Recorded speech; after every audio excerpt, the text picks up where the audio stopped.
नमस्कार मैत्रिणींनो, आज मी तुम्हाला कापसाचं वस्त्र बनवण्याची झटपट पद्धत दाखवते। त्याच्यासाठी मी एक अशी कापसाची लढ घेतलेली आहे, थोडीशी लांब अशी। काय करायचं की ह्या लढीला हा जो पहिलं डोकं आहे ते पिळून घ्यायचं। देन थोडंसं अंतर ठेवून परत हा इथे हे जे वस्त्र आहे ते इथं पिळायचं। अशा रीतीने तुमचा पहिला मणी तयार झाला।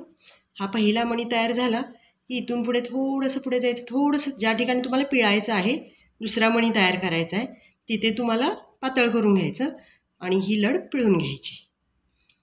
हा झाला दुसरा। आता तिसरा मणी,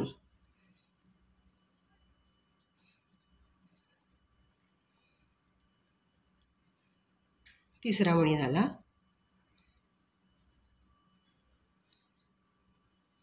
हा झाला चौथा मणी आणि हा झाला पाचवा मणी।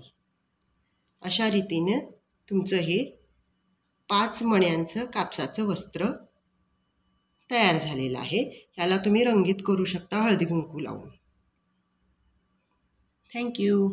अजून असे व्हिडिओ बघण्यासाठी माझ्या चॅनेलला जरूर सबस्क्राईब करा। थँक्यू।